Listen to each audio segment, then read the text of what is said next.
Jadi pada malam hari ini kita akan melihat Wahyu pasal yang ke-15 ya. Kita akan melihat dari ayat yang pertama sampai ayat yang ke-8. Jadi kitab Wahyu ini merupakan pasal yang ke-15 ini merupakan pasal yang terpendek ya di dalam kitab Wahyu. Jadi kita akan melihat, tetapi walaupun pendek, mencatat suatu hal yang sangat serius, sangat menakutkan, dan juga sangat memuliakan Tuhan, sangat meninggikan Tuhan. Kita melihat dua sisi daripada efek daripada sifat Allah yang begitu mulia. Sisi satu, umat Tuhan merasa begitu bangga dan hidup di dalam penyembahan. Sisi yang lain kita melihat penghakiman Tuhan yang sangat luar biasa ya telah dilakukan di dalam hidup umat manusia yang memberontak terhadapnya. Saya rasa ada baiknya kalau saya baca satu pasal ini terlebih dahulu supaya kita dapat mempunyai satu bayangan yang jelas ya. Di dalam Wahyu pasal yang ke-15 ayat yang pertama dikatakan, dan aku melihat suatu tanda langit lain di langit, besar dan ajaib, 7 malaikat dengan 7 malapetaka terakhir, karena dengan itu berakhirlah murka Allah. Dan aku melihat sesuatu bagaikan lautan kaca bercampur api, dan di tepi lautan kaca itu berdiri orang-orang yang telah mengalahkan binatang itu dan patungnya dan bilangan namanya. Dan mereka ada kecapi Allah. Dan mereka menyanyikan nyanyian Musa, hamba Allah, dan nyanyian anak domba bunyinya. Besar dan ajaib segala pekerjaanmu, ya Tuhan Allah yang Maha Kuasa. Adil dan benar segala jalanmu, ya Raja segala bangsa. Siapakah yang tidak takut, ya Tuhan, dan yang tidak memuliakan namamu? Sebab Engkau saja yang kudus, karena semua bangsa akan datang dan sujud menyembah Engkau, sebab telah nyata kebenaran segala penghakimanmu. Kemudian daripada itu aku melihat orang membuka bait suci kemah kesaksian di sorga. Dan ketujuh malaikat dengan ketujuh malapetaka itu keluar dari bait suci, berpakaian lenan yang putih bersih dan berkilau-kilauan, dan dadanya berlilitkan ikat pinggang dari emas.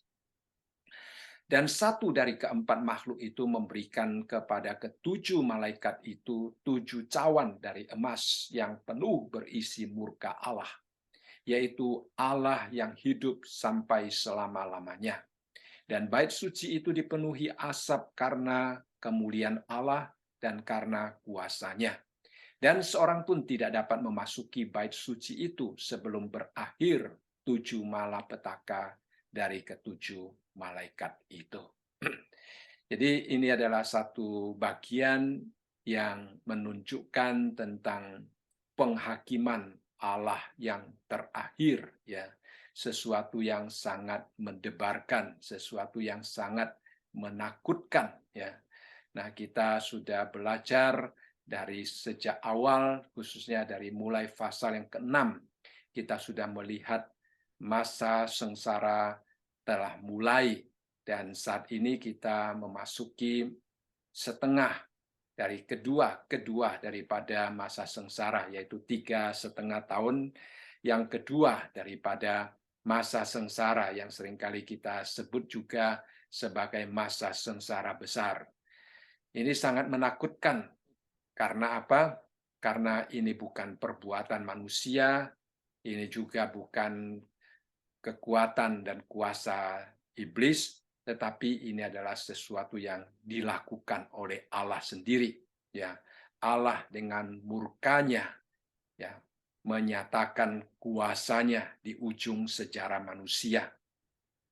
Jadi sejarah manusia sudah akan berakhir, dan di situ Tuhan seperti singa yang besar yang siap untuk mematikan, menerkam, membunuh ya orang-orang ataupun roh-roh yang menentang dia, yang menyangkal dia, yang hidup tidak sesuai dengan kehendaknya, hidup tidak sesuai dengan maksud penciptaannya.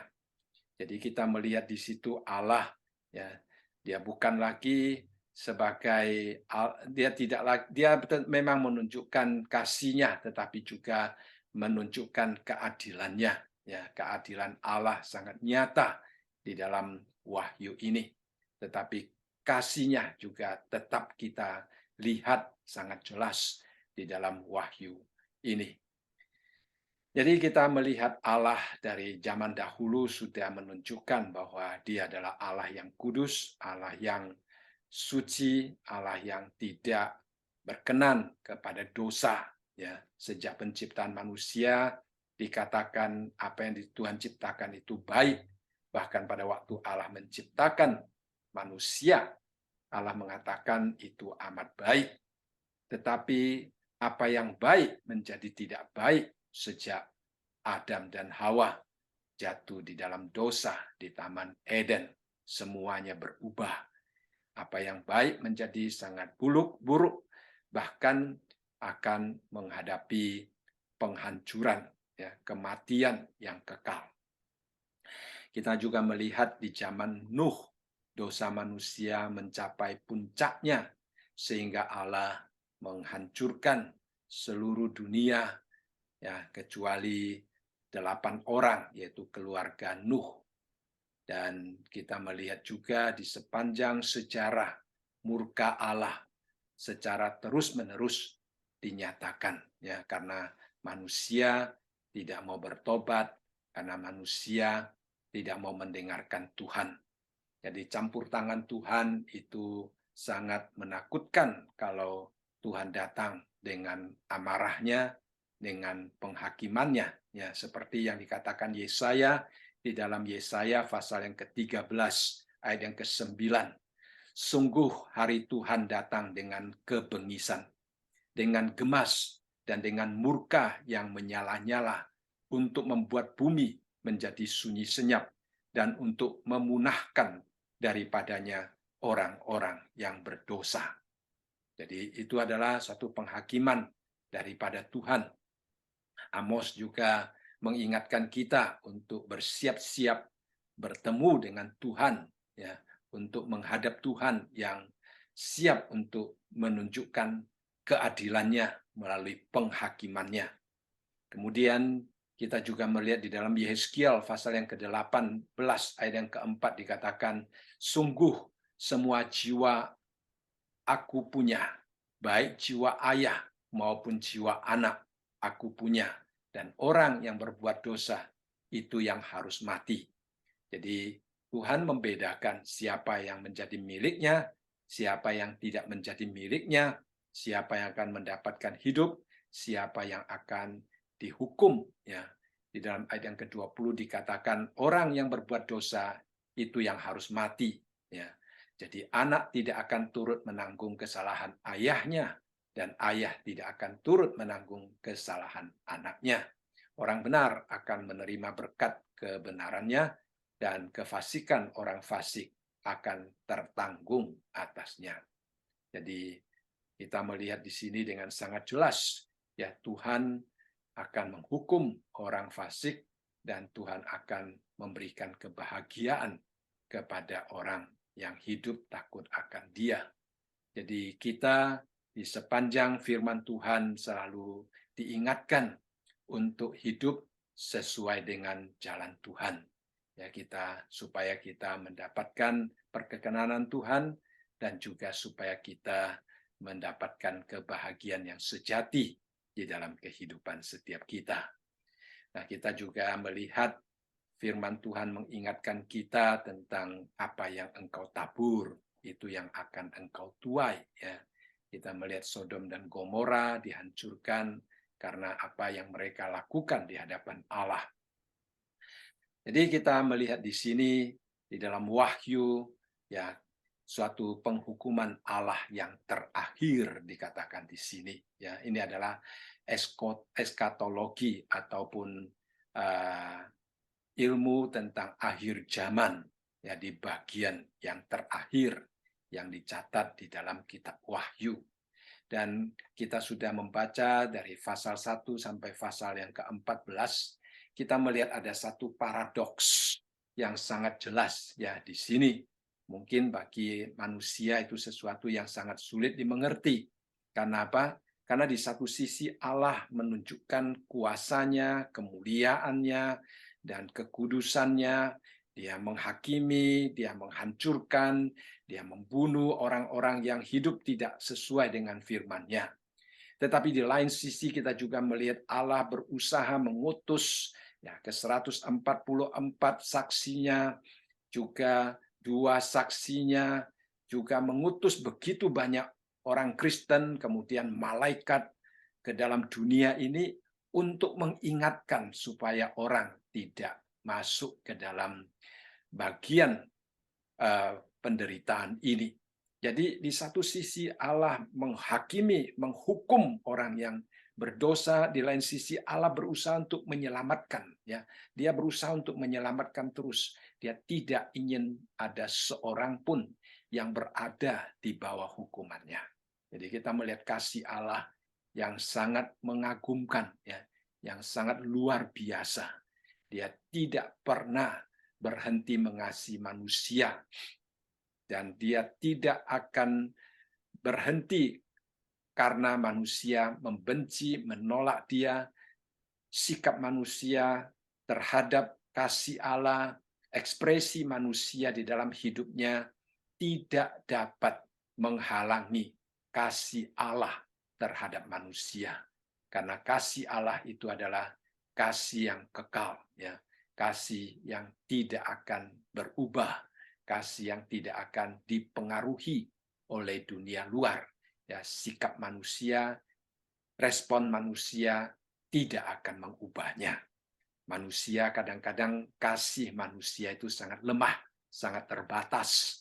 Kita gampang untuk menilai orang lain, menilai respon orang lain, dan kasih kita kadang-kadang sangat gampang berubah. Ya, kalau orang mengasihi kita, mungkin kita akan terus mengasihi. Kalau orang menolak kasih kita, mungkin kita akan mulai ya tidak lagi mengasihi dan sebagainya. Itu adalah manusia, ya, sangat terbatas. Dan kita meminta Tuhan memenuhi hati kita dengan kasih-Nya yang sempurna itu, ya. Nah, kasih Allah itu sangat sempurna. Baik, kita juga kembali melihat di dalam pasal yang ke-15 ini, ya, ini adalah bagian-bagian yang terakhir daripada murka Allah, seperti ayat yang kita bacakan tadi, ya. Ini adalah malapetaka terakhir, dan karena itu berakhirlah murka Allah. Jadi kita melihat setelah dari pasal yang ke-15, pasal yang ke-16 sampai pasal yang ke-19, kita akan melihat murka Allah itu akan dicurahkan ya terakhir kalinya. Dan setelah itu Tuhan akan mendirikan kerajaannya, kerajaan 1000 tahun, di mana dia akan memerintah di atas takhta Daud, dan kita juga akan diberikan kuasa untuk memerintah bersama-sama dengan Tuhan kita. Dan setelah itu adanya langit yang baru dan bumi yang baru yang Tuhan sediakan, ya, karena langit dan bumi yang lama ini akan lenyap. Jadi kita melihat ini adalah satu rencana Allah yang sebenarnya untuk kebaikan umatnya dan juga untuk kelestarian ya manusia di dalam kekekalan. Kembali kita kepada kronologi, ya. Jadi kita sudah membahas sisipan. Artinya sisipan itu sesuatu penulisan, sesuatu penglihatan yang sebenarnya bisa berjalan sejajar dengan kronologi ini. Ya, suatu penulisan di sisi lain tentang apa yang sedang terjadi, tetapi tidak secara kronologi. Ya. Nah, jadi setelah pasal yang ke-11, kita berhenti kronologinya ada satu sisipan yang berbicara tentang segala sesuatu yang sedang terjadi, itu bisa di awal, bisa di akhir, kemudian sekarang memasuki lagi kronologinya. Jadi kronologi ini menyambung pada pasal yang ke-11 itu, ya. Jadi kita melihat di dalam pasal yang ke-11, coba kita kembali sedikit refreshing, ya. Jadi masa sengsara besar itu dimulai dengan 7 meterai, ya, gulungan 7 meterai yang dibuka, ya. Ke-7 meterai itu kemudian pada meterai yang ke-7, ya, kita melihat di situ ya, jadi kita melihat di dalam kalau kita kembali ke kronologinya, di dalam pasal yang ke-11 ayat yang ke-14 dikatakan, celaka yang kedua sudah lewat, lihatlah celaka yang ketiga segera menyusul. Lalu kemudian sangkakala yang ke-7 ditiup, ya, dan dikatakan pemerintah atas dunia dipegang oleh Tuhan dan Dia yang diurapi, dan Dia akan memerintah sebagai raja sampai selama-lamanya. Jadi sampai di sini celaka yang ketiga segera menyusul. Lalu kita melihat ada sisipan dari pasal yang ke-12 sampai pasal yang ke-14. Sekarang celaka yang disebutkan di dalam pasal yang ke-11 ayat yang ke-14 ini mulai dibicarakan lagi di dalam pasal yang ke-15, ya. Jadi kalau kita melihat kronologi penghakiman Allah, ya, di dalam Wahyu pasal yang ke-16 itu berbicara tentang meterai, ya. Meterai, ada 7 meterai yang dibuka, ya. Kalau kita melihat meterai itu di satu sisi menggambarkan tentang Tuhan dengan kuasanya yang mengambil kembali kekuasaan atas alam semesta yang selama ini dipegang oleh iblis, ya. Kita di dalam Alkitab sering membahas bahwa iblis adalah penguasa angkasa. Seolah-olah hari ini iblis sedang berkuasa di dalam bumi ini dan Tuhan akan mengambil kembali kekuasaannya, ya. Lalu kita melihat iblis mencoba menawarkan suatu perdamaian yang palsu, ya, kepada manusia.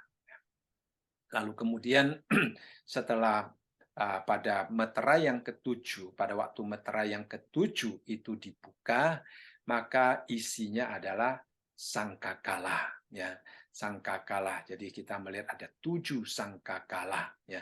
Jadi 7 sangkakala itu kita bahas juga mulai dari pasal yang ke-8, di mana kita melihat adanya penghakiman Allah.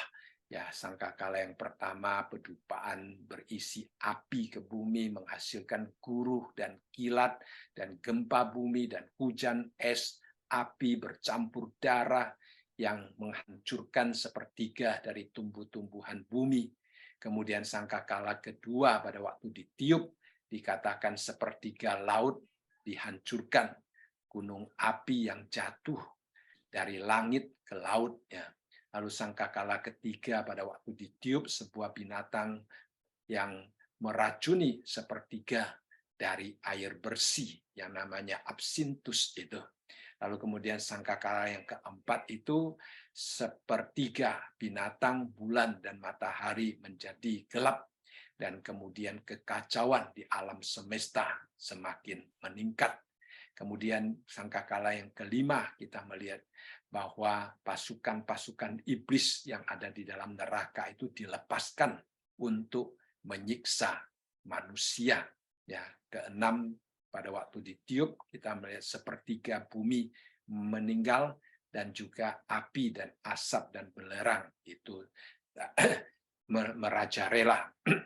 Jadi kita melihat pada waktu sangkakala yang ke-7 ditiup seperti yang tadi kita bacakan itu mengatakan celaka yang ketiga, ya. Celaka yang ketiga itu adalah apa yang dimulai dari pasal yang ke-15, 16 sampai pasal yang ke-19, yaitu ke-7 cawan, ya, yang akan kita lihat. Dan kalau kita perhatikan ke-7 cawan itu dalam pasal yang ke-15 ini sebenarnya adalah suatu persiapan, ya, persiapan akan ditumpahkannya 7 cawan murka Allah 7 malapetaka yang disebutkan di sini. Lalu pasal yang ke-16 kita akan melihat pelaksanaan daripada penumpahan cawan-cawan tersebut, ya. Jadi kita melihat Tuhan di sini pertama-tama memberikan satu penglihatan tentang persiapan itu. Sebenarnya itu juga merupakan satu kemurahan Allah, ya. Mengapa dikatakan kemurahan Allah? Karena sebelum Allah sungguh-sungguh melaksanakan penghakiman dan hukumannya, Allah memberikan satu peringatan, ya, peringatan yang luar biasa pentingnya bagi manusia. Manusia yang peka, manusia yang rendah hati akan menerimanya, bertobat, dan kembali kepada Tuhan. Ya. Jadi mengapa Tuhan menunjukkan kasih yang demikian? Karena itu adalah sifatnya. Ya. Jadi kekudusannya menuntut dia menghakimi, tetapi kasihnya menuntut dia memberikan peringatan kepada manusia. Jadi di dalam pasal ini kita melihat di satu sisi kasih Allah dinyatakan, kuasa kemuliaan Allah dinyatakan, di lain sisi keadilan Allah, penghakiman Allah itu dipersiapkan. Ya, jadi itu adalah Allah kita yang adil, tetapi juga yang penuh kasih. Ya, jadi itu adalah satu hal yang menghibur sebenarnya di dalam hati kita pada waktu kita membaca, karena kita tahu Allah kita Maha Kuasa, kita juga tahu Allah kita Sang Pengasih dan Penyayang yang tidak pernah meninggalkan ciptaannya, selalu ingin ciptaannya kembali, selalu ingin ciptaannya kembali. Ya, jadi kita melihat Allah selalu ingin kita kembali. Baik, kita pertama-tama melihat di dalam ayat yang pertama dikatakan, dan aku melihat suatu tanda lain di langit. Nah, di sini dikatakan Yohanes melihat tanda, tetapi dikatakan tanda lain. Ya, kalau kita membaca pasal-pasal sebelumnya, di dalam pasal yang ke-12 ayat yang pertama, di situ Yohanes melihat satu tanda yang besar yang muncul di surga, yaitu seorang wanita yang berselubungkan matahari dan bulan yang ada di bawah kakinya. Ya, jadi kita melihat itu adalah tanda yang pertama yang dilihat.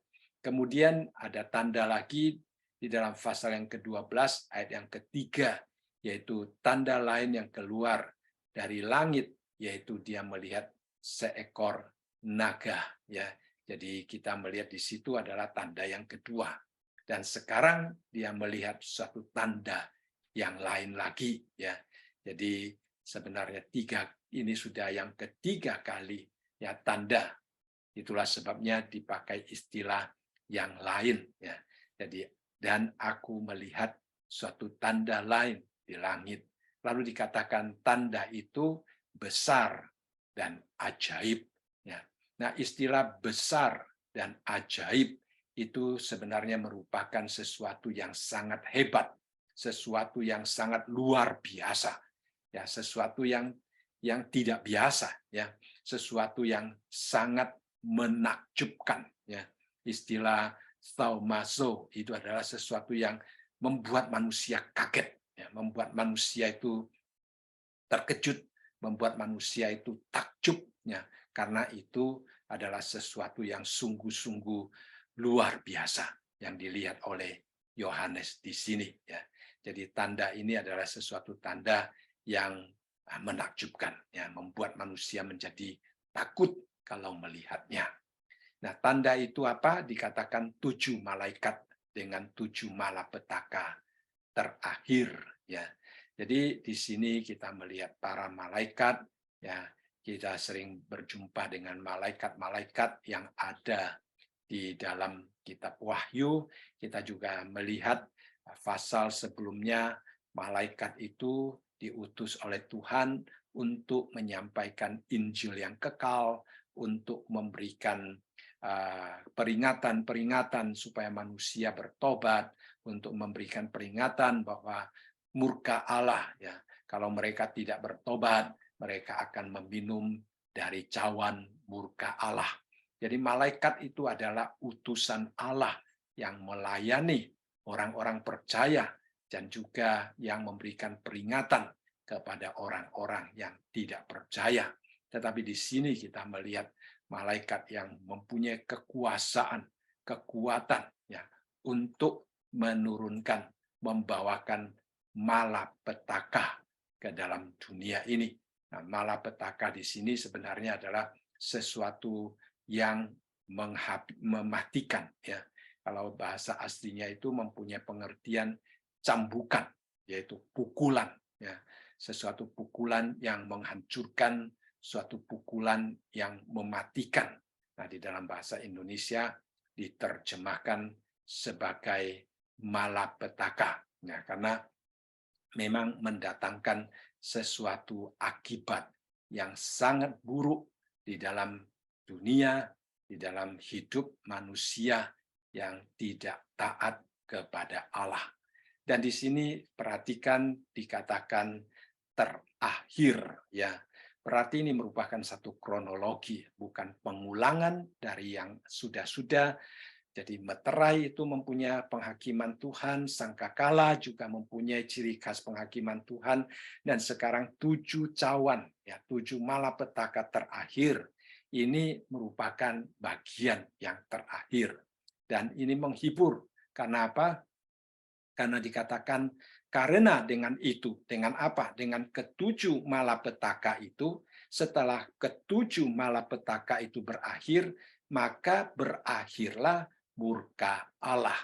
Jadi Allah itu begitu murka terhadap dosa, terhadap manusia, dan murka Allah itu akan berakhir pada satu saat. Allah itu kekal, ya, tetapi murkanya tidak dibawa ke dalam kekekalan.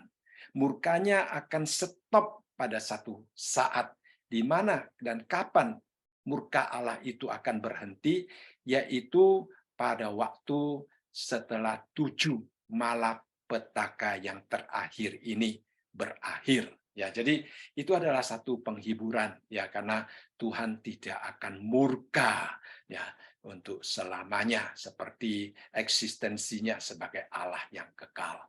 Tetapi dia murka karena dosa manusia, karena penolakan manusia, karena kehidupan manusia yang tidak sesuai dengan kehendaknya. Tetapi setelah dia menyelesaikan semuanya itu, ya malapetaka sudah dijalankan, maka berakhirlah murka Allah. Jadi itu adalah satu hal yang sangat indah, ya, sangat indah, karena kita melihat di sini ini merupakan puncak, ya, bagian yang terakhir ini, ya, khususnya di dalam pasal yang ke-15 sampai pasal yang ke-19 itu merupakan puncak Allah dari murkanya. Ya, itulah sebabnya murka yang sangat dahsyat, ya, murka yang sangat dikatakan di sini besar dan ajaib, yang sangat menakutkan, yang sangat menggencarkan. Ya, itu adalah sesuatu hal yang kita lihat daripada Allah kita. Ya, jadi Allah kita di satu sisi adalah Allah yang pengasih dan penyayang, seperti dikatakan oleh nabi-nabi, ya. Di lain sisi dia juga Allah yang menghakimi, Allah yang akan menunjukkan keadilannya, kemuliaannya. Lalu kemudian kita melihat di dalam ayat yang kedua, ya. Nah, di dalam Sefanya juga dikatakan, seperti pada hari pertemuan raya, aku akan mengangkat malapetaka daripadamu, sehingga oleh karenanya engkau tidak lagi menanggung celah. Sesungguhnya pada waktu itu aku akan bertindak terhadap segala penindasmu, tetapi aku akan menyelamatkan yang pincang, mengumpulkan yang terpencar, dan akan membuat mereka yang mendapat malu menjadi kepujian dan kenamaan di seluruh bumi. Jadi di satu sisi Tuhan akan mengangkat malapetaka miliknya, di lain sisi Tuhan akan menunjukkan penghakiman dan hukumannya kepada mereka yang menindas umat Tuhan. Ya, dan juga di dalam ayat yang ke-20 dikatakan pada waktu itu aku akan membawa kamu pulang, yakni pada waktu aku mengumpulkan kamu, sebab aku akan membuat kamu menjadi kenamaan dan kepujian di antara segala bangsa di bumi dengan memulihkan keadaanmu di depan mata mereka. Nah, ini adalah suatu masa di mana Tuhan memulihkan Israel secara utuh. Ya, Israel akan dibawa kembali menjadi milik Allah, hidup diberkati, hidup dipakai oleh Tuhan, dan seluruh dunia akan menyaksikannya.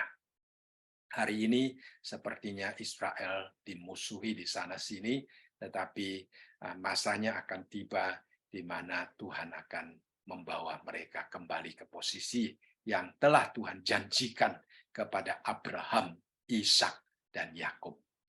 Baik, kita melihat di dalam ayat yang kedua dikatakan, dan aku melihat sesuatu bagaikan lautan kaca bercampur api, dan di tepi lautan kaca itu berdiri orang-orang yang telah mengalahkan binatang itu dan patungnya dan bilangan namanya. Nah, jadi kita ingat ya, ada nama, bilangan namanya yaitu 666 ya, yang dimeteraikan. Jadi mereka harus memiliki bilangan itu ya, kalau tidak mereka tidak dapat berjual beli dan sebagainya. Dan kemudian dikatakan pada mereka ada kecapi Allah. Jadi pertama-tama kita melihat di sini, dia melihat ada lautan kaca bercampur api. Ya. Nah, banyak penafsir mengatakan api itu menunjukkan tentang kesucian, tentang kemuliaan, dan juga tentang penghakiman Allah. Ya. Jadi Allah itu adalah hakim yang seperti yang dikatakan di dalam Ibrani pasal yang ke-12 ayat yang ke-29, Allah kita adalah api yang menghanguskan. Ya. Jadi itu adalah penghakiman Allah. Lalu di sini dikatakan, aku melihat sesuatu bagaikan lautan kaca bercampur api. Ya. Jadi lautan biasanya adalah air, tetapi di sini dikatakan lautan itu bagaikan lautan kaca, ya, bercampur api, karena begitu terangnya, begitu mulianya, ya. Jadi ini juga banyak penafsir mengatakan ini adalah sesuatu yang menunjukkan tentang kebesaran Allah. Ya. Lalu kemudian kita melihat siapa yang dia lihat di situ. Ya. Dikatakan di tepi lautan kaca itu berdiri orang-orang yang telah mengalahkan binatang itu dan patungnya dan bilangan namanya. Jadi mereka adalah pemenang-pemenang. Ya. Jadi ini adalah pemenang-pemenang yang berkumpul di sekeliling takhta Allah yang digambarkan dengan lautan kaca yang bercampur api itu. Nah, kita tahu binatang yang dimaksudkan di sini adalah antikristus, patungnya juga patung antikristus, bilangan juga bilangannya antikristus. Jadi mereka telah mengalahkan. Bagaimana cara mereka mengalahkannya? Nah, kalau kita melihat secara fisik, karena mereka tidak mau menyembah kepada binatang dan patungnya dan tidak mau memiliki nama bilangan daripada binatang itu, mereka tidak dapat berjual beli, bahkan mereka akan dibunuh. Ya, jadi secara fisik mereka itu mati syahid.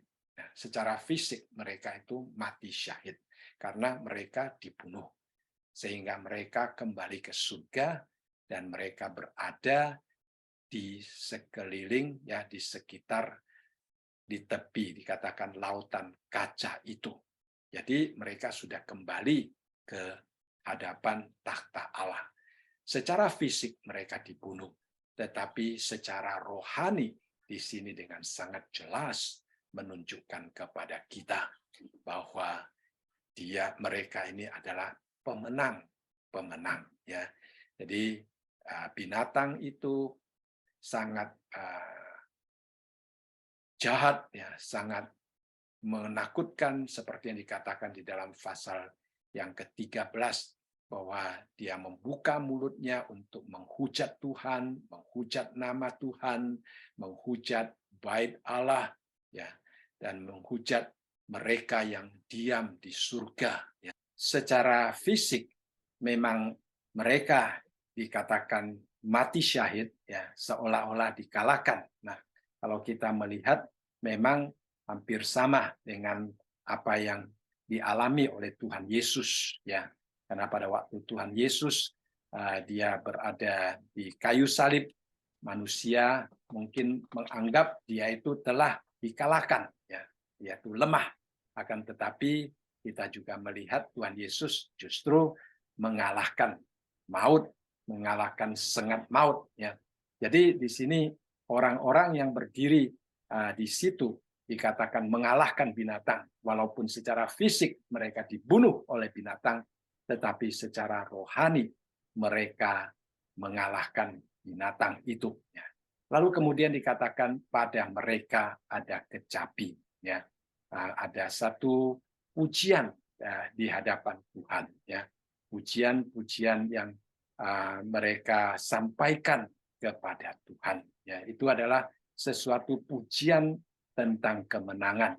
Jadi kita melihat di sini di satu sisi mereka adalah martir, tetapi saat ini mereka tidak lagi mengeluh. Ya, kalau di dalam pasal yang ke-6 kita juga melihat orang-orang kudus yang berada di bawah mezbah memohon pembalasan Tuhan, menanyakan, ya, kapan Tuhan akan membalas akan orang-orang yang menyiksa mereka, orang-orang yang membunuh mereka. Ya, jadi saat ini mereka tidak lagi berdoa untuk meminta Tuhan, ya, membalas akan kejahatan para orang-orang yang menyiksa orang-orang kudus, tetapi saat ini mereka sedang memegang kecapi. Nah, memegang kecapi di sini menandakan tentang ujian mereka, tentang hati mereka yang menyembah di hadapan Allah. Mereka tidak lagi memohon Tuhan membalas dendam karena sudah tiba saatnya Tuhan membalas dendam. Ya, jadi mereka sekarang tidak lagi menangisi akan keadaan mereka yang memprihatinkan karena mereka dibunuh, tetapi mereka memuji Tuhan dengan kecapi yang ada pada mereka. Nah, pujian mereka itu dapat kita lihat juga di dalam ayat selanjutnya. Ya. Nah, sebelum kita melihat pujian itu, dikatakan di dalam Wahyu pasal yang ke-6 ayat yang ke-9 sampai 11, ya, yang seperti saya katakan tadi, bahwa mereka bertanya kapan Tuhan akan membalas, ya, seperti di dalam ayat yang ke-10 dikatakan, berapa lamakah lagi ya penguasa yang kudus dan benar engkau tidak menghakimi dan tidak membalaskan darah kami kepada mereka yang diam di bumi. Nah, jadi sekarang mereka memegang kecapi untuk memuji Tuhan.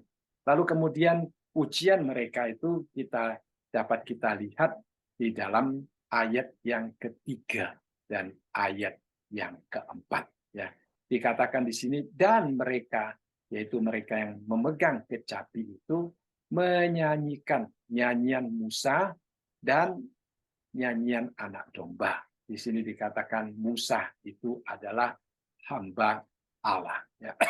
Jadi mereka memuji dengan menyanyikan dua lagu ini. Yang pertama-tama dikatakan nyanyian Musa. Ya. Nah, nyanyian Musa, kalau kita membaca di dalam Perjanjian Lama, seorang penafsir mengatakan di dalam tradisi orang Yahudi ada 10 nyanyian, ya, 10 macam nyanyian yang dinyanyikan oleh orang-orang Yahudi. Ya.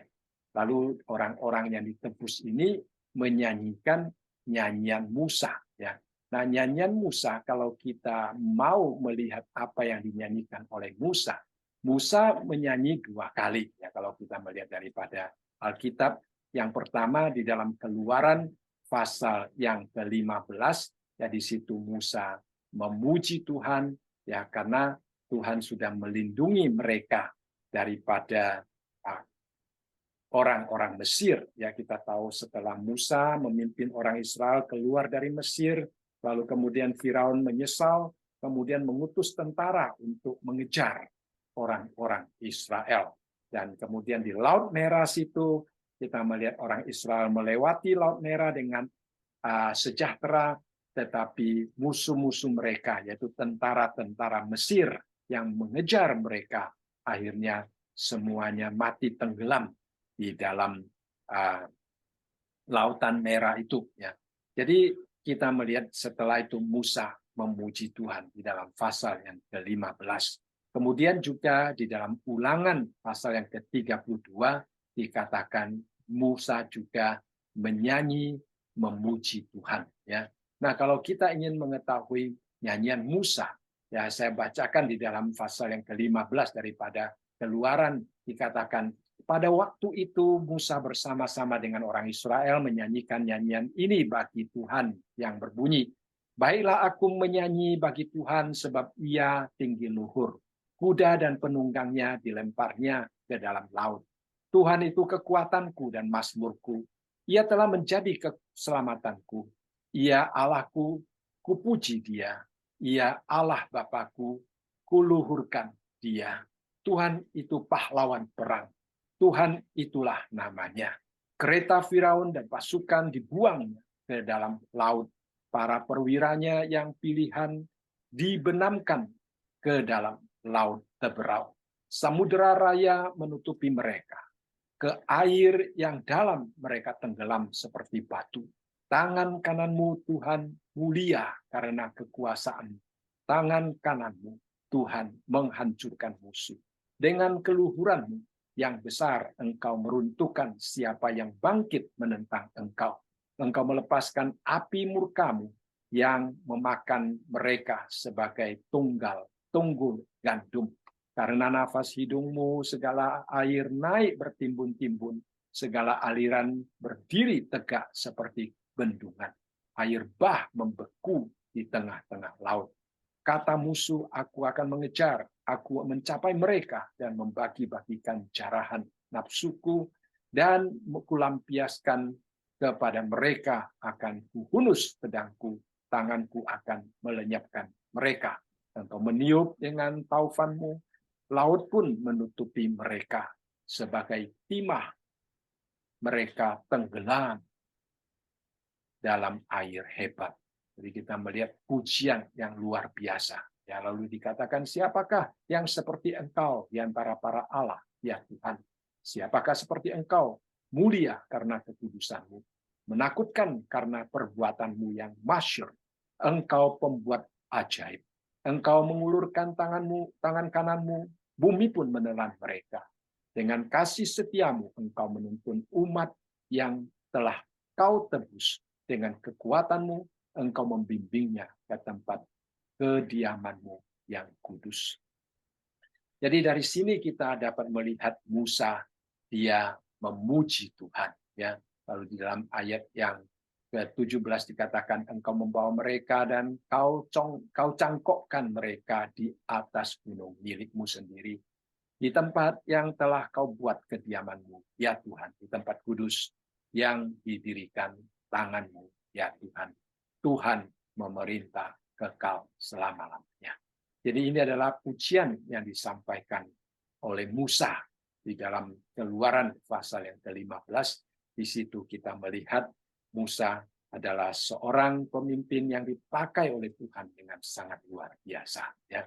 Lalu kemudian yang kedua, nyanyian yang kedua yang dikatakan di sini adalah ini nyanyian anak domba. Ya. Kalau kita mau membaca nyanyian anak domba itu di dalam pasal yang kelima daripada kitab Wahyu, ya khususnya di dalam ayat yang ke-9 dan ayat yang ke-10 dikatakan, dan mereka menyanyikan suatu nyanyian baru, katanya, engkau layak menerima gulungan kitab itu dan membuka meterai-meterainya, karena engkau telah disembelih dan dengan darahmu engkau telah membeli mereka bagi Allah dari tiap-tiap suku dan bahasa dan kaum dan bangsa.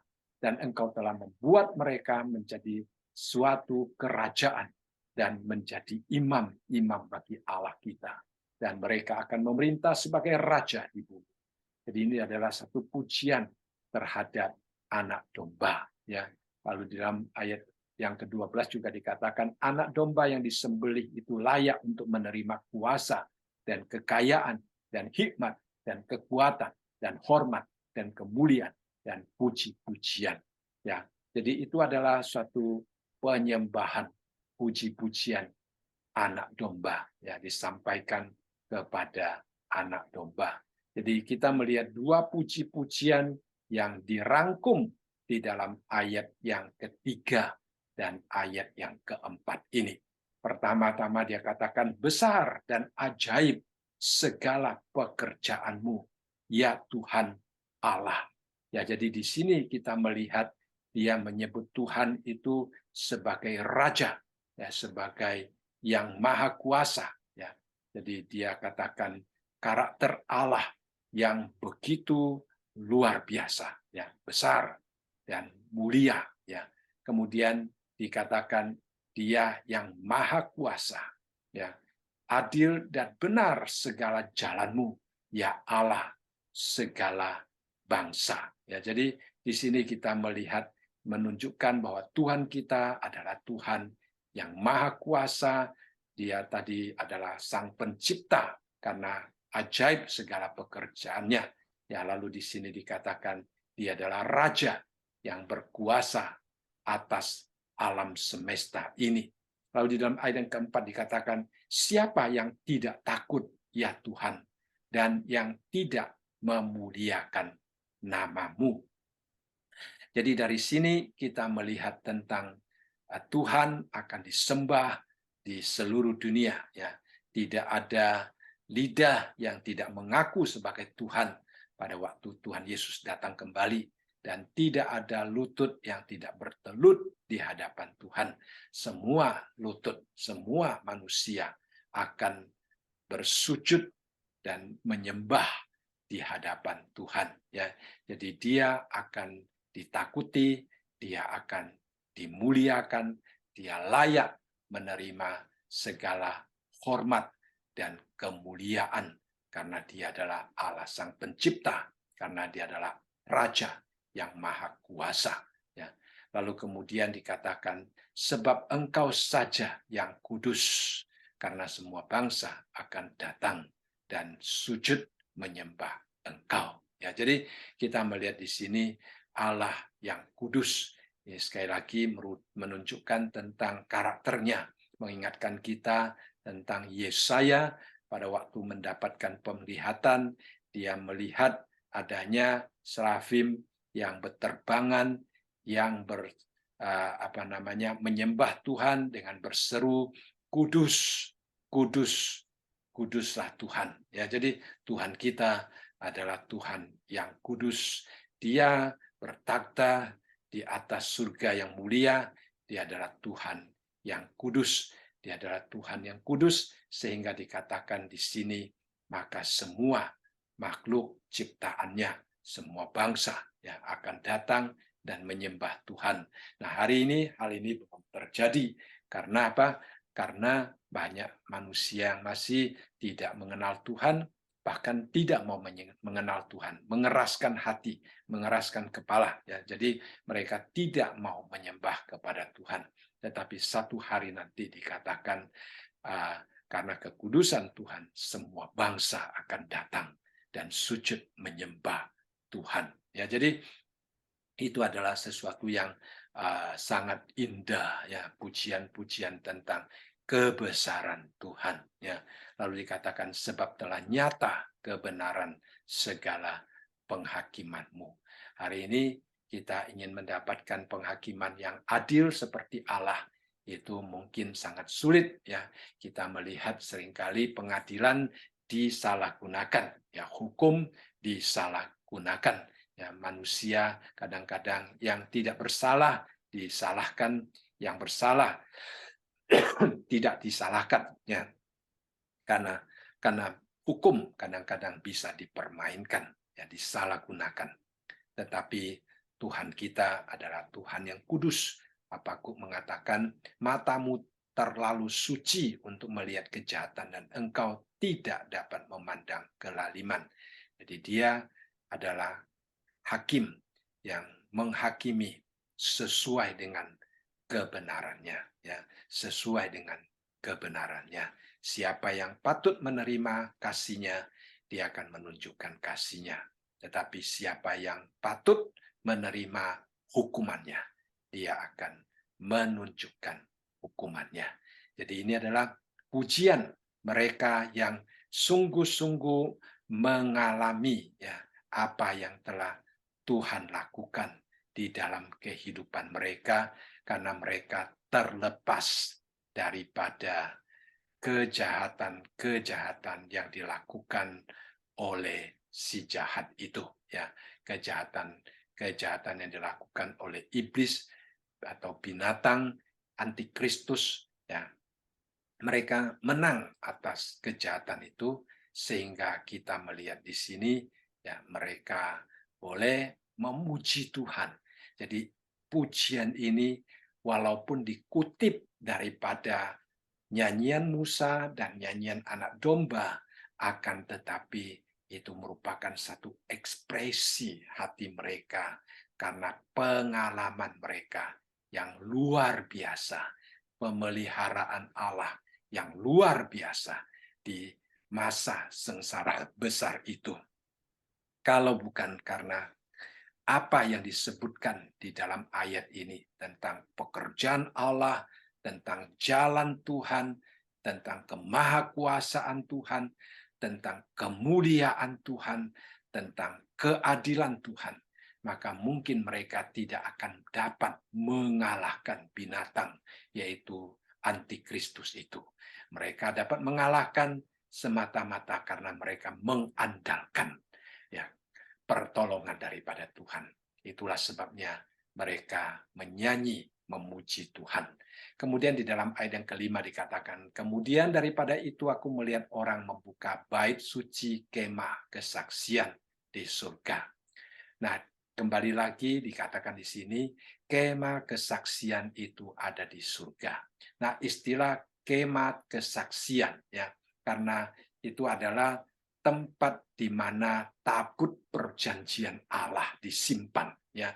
Tabut perjanjian itu adalah kesaksian tentang pemeliharaan Allah, kesaksian tentang janji Allah kepada umat Israel. Itulah sebabnya kemah ataupun bait suci itu juga disebut sebagai kemah kesaksian untuk menunjukkan bahwa kesaksian Allah, ya, bukti tentang Allah akan memelihara orang Israel berada di tempat itu. Jadi di sini kita melihat kembali tentang adanya kemah bait suci, ya, berada di surga, ya, yang pernah juga kita membahas dengan sangat detail tentang bait suci yang mungkin akan dibangun kembali di Yerusalem, tetapi juga ada bait suci yang ada di surga, ya. Jadi tabut perjanjian yang Tuhan berikan kepada Musa itu juga tersimpan ya di dalam bait suci yang ada di surga itu, ya. Itulah yang disebut sebagai kemah kesaksian, ya, kesaksian Tuhan tentang kesetiaannya untuk memegang janjinya kepada umat Israel.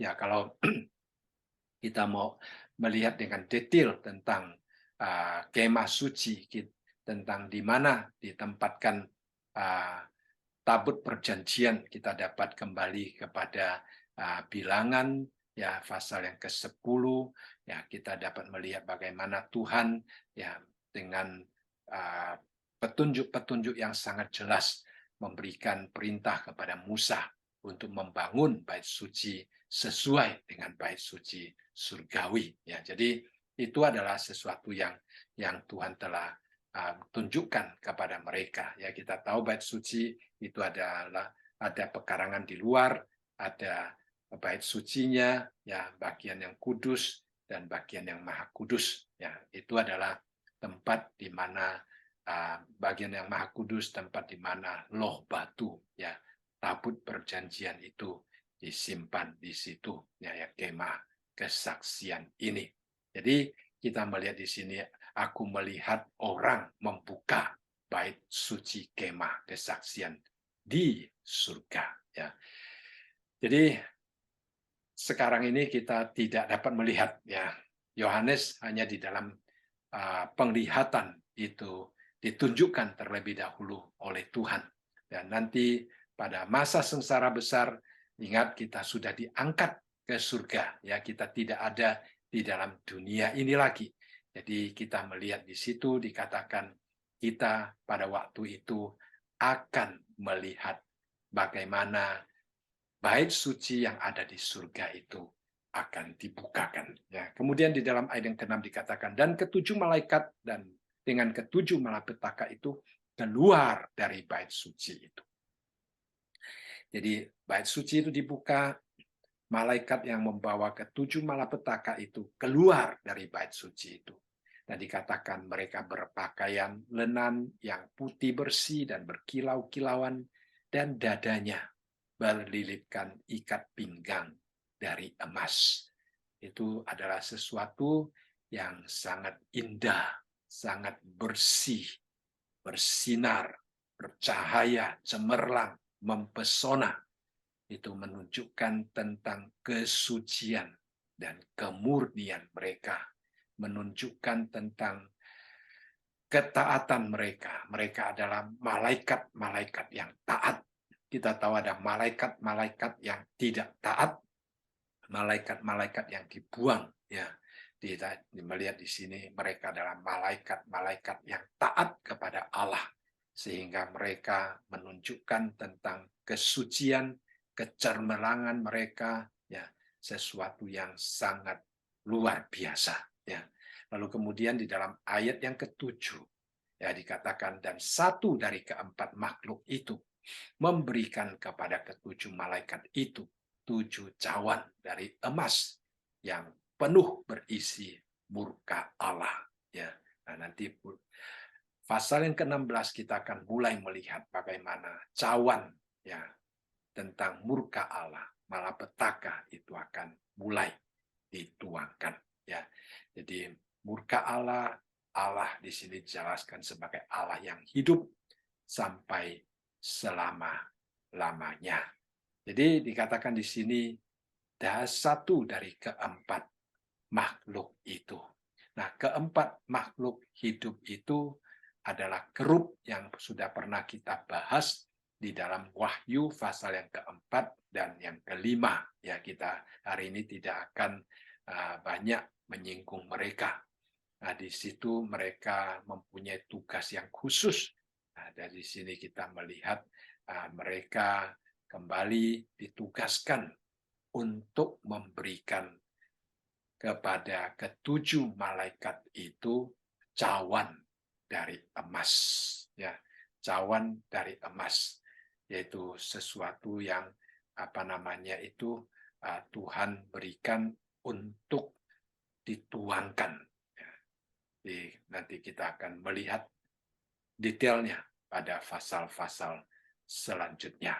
Ya, jadi di sini kita melihat Tuhan adalah Tuhan yang kekal, Tuhan yang adil, Tuhan yang kudus, Tuhan yang mulia, sehingga Dia tidak akan membiarkan dosa bereksis terus-menerus, sehingga Dia akan menunjukkan murkanya untuk menghentikan dosa, untuk menghancurkan dosa, untuk menghentikan kuasa iblis, untuk menyingkirkan roh-roh jahat, sehingga Tuhan sendiri yang nantinya akan bertakhta untuk selama-lamanya.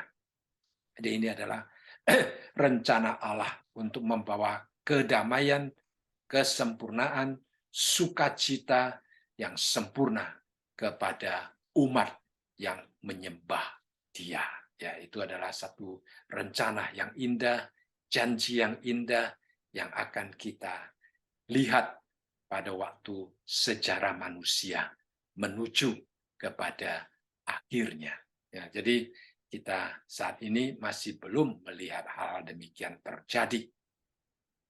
Kemudian di dalam ayat yang ke-8 dikatakan, dan bait suci yang dipenuhi asap karena kemuliaan Allah dan karena kuasanya. Dan seorang pun tidak dapat memasuki bait suci itu sebelum berakhir ketujuh malapetaka dari ketujuh malaikat itu. Jadi di sini pertama-tama kita melihat ada asap dan yang keluar, ya, yang memenuhi ya, bait suci. Asap itu ada karena kemuliaan Allah. Ya, itu mengingatkan kita di dalam Keluaran pasal yang ke-40, ya, di mana kemuliaan Tuhan turun ke atas tabernakel, yaitu kemah suci yang dibangun untuk menyembah kepada Allah. Ya, jadi pada waktu kemah suci dibangun, dikatakan juga cahaya Tuhan turun ke atas tenda tersebut. Kemudian di dalam 1 Raja-Raja pasal yang ke-8, pada waktu bait suci selesai dibangun, kita juga melihat kemuliaan Tuhan ya bersinar, ya, mengelilingi, memenuhi akan bait suci itu. Ya, jadi kita melihat di sini lagi kemuliaan Allah sebagaikan asap memenuhi bait suci. Sampai kapan? Sampai ketujuh malaikat itu selesai menuangkan 7 cawan murka Allah. Itu adalah penghakiman yang terakhir, ya. Jadi dikatakan di sini tidak seorang pun dapat mendekati, dapat masuk ke dalam bait suci karena kemuliaan Allah. Kita ingat Musa tidak dapat mendekati Allah pada waktu dia melihat, mendapatkan penglihatan, ya, pada waktu Tuhan menyatakan diri, dan dia hanya melihat belakangnya Tuhan. Dan karena melihat belakangnya Tuhan, umat Israel tidak dapat mendekati Musa karena wajah Musa bercahaya, yaitu hanya memancarkan cahaya kemuliaan Tuhan. Jadi sekarang kita melihat bait suci ini telah dipenuhi, ya, dengan segala kemuliaan Allah. Jadi dengan demikian orang-orang tidak dapat mendekati. Orang-orang tidak dapat mendekati sampai Tuhan selesai menghakimi akan dunia ini setelah dosa diselesaikan. Nah, seperti ayat yang pertama mengatakan, setelah malapetaka itu berakhir, ya, malapetaka yang terakhir ini berakhir, maka murka Tuhan akan berhenti. Setelah murka Tuhan itu berhenti, maka dikatakan kita juga boleh mendekati Allah lagi. Karena dia adalah Raja kita, karena dia adalah Allah kita, kita akan memasuki kerajaan 1000 tahun, memasuki kekekalan kerajaan Allah yang kekal, dan di situ kita akan mendekati Tuhan, menyembah Tuhan, memuji Tuhan sampai selama-lamanya. Jadi dari sini sekali lagi kita melihat Allah di satu sisi menunjukkan kasih-Nya, dia mengutus dan terus mengutus akan utusannya untuk mengingatkan orang-orang yang ada di dalam dunia ini supaya mereka kembali kepada Allah, supaya mereka terlepas daripada murka Allah. Tetapi di lain sisi kita melihat keadilan Allah, kesucian dan kekudusan Allah yang tidak dapat menerima adanya eksistensi dosa ini. Sehingga dosa ini harus dihancurkan, yang jahat harus dihancurkan. Ya, jadi kita melihat Allah kita, ya, sungguh-sungguh pengasih dan penyayang, dan juga kudus dan mulia. Itulah Allah yang kita sembah. Ya, di dalam dunia ini Allah kita adalah satu-satunya yang layak menerima segala hormat, pujian, dan kemuliaan.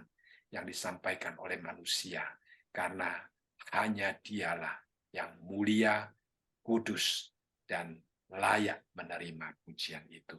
Baik, saya rasa malam ini kita belajar sampai di sini, dan minggu depan kita akan melihat cawan-cawan yang dituangkan itu. Ya, kita akan melihat apa yang akan terjadi pada waktu malapetaka itu menimpa manusia yang ada di dalam dunia, yang sudah diberikan peringatan demi peringatan, tetapi mereka tidak mau bertobat, sehingga murka Allah semakin hebat, sama seperti Firaun, diingatkan, terus mengeraskan hati, akhirnya tulah yang terakhir itu adalah tulah yang sungguh-sungguh menghancurkan.